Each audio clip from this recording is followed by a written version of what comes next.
Urriaren 26 eta 27an, bosgarren kaba festa ospatuko dute Zegaman, udalak eta herriko elkarteek antolatuta.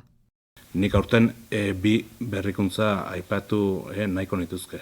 Lehenik eta behin, eta berrikuntza importantea iruditzen zaiguna, leku edo kokapenaren aldaketa izango litzeke. Orain arteko ediziotan, polikiroldegin ospatu dugu, kaba festa hau, aurten polikiroldegik eraberritze sakon bat izan du, eta horren ondorioz, bertako zenbait ekintza handik kanpora ateratzen nahi geha. Eta bestetik, aurreko urtetako edizioak ikusita, lekuz juizu xamarre ibiltzen ginenez, aurten eskolako patioaren aukerak eta indeu kokapen bezala, kaba festa honentzako.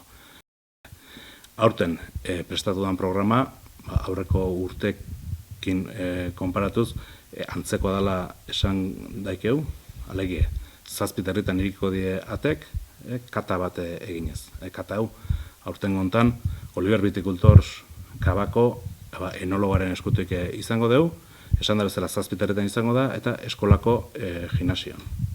Kata hau, erabat kaba mundun hasten dien edo kabaza lentzako bideratutako kata bat izango da, profesional jende bideratu ez da, eta alege, kaban oinarrizko printzipioak eta zain dien, ze janakin ondo uztartzen duen, ze ezberdintasun duen, eta holako oinarrizko irizpideak emango dio ezautzea.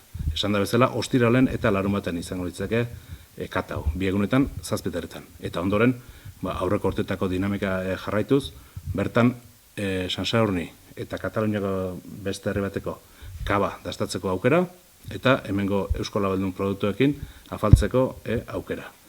Beste alde batetik, bigarren berrikuntza bezala esango genduke, aurten 5. edizioa izanik eta zerbait berezia egite aldea kontzertu bate antolatu dugula, eskolako patioan bertan, eta kontzertu hau herritarra dien bertako 5 lagunek osatzen duten belak taldeak eskainiko digu. Hauek, bersio oso ezaguna dien abeste batzuen, bersioak egiten dituzke rock ikutu txiki batekin. Aipatu behar baita, kaba festa honetan etortzen dienantzako autobus zerbitzua egongo da, lineako autobusek aprobetxatuko ditugu, eta orduz kanpo gelditzen dien tartean, hau da, kaba festa bukatzen danean, autobus berezia jarriko ditugu, lineako ibilbide hori jarraituz.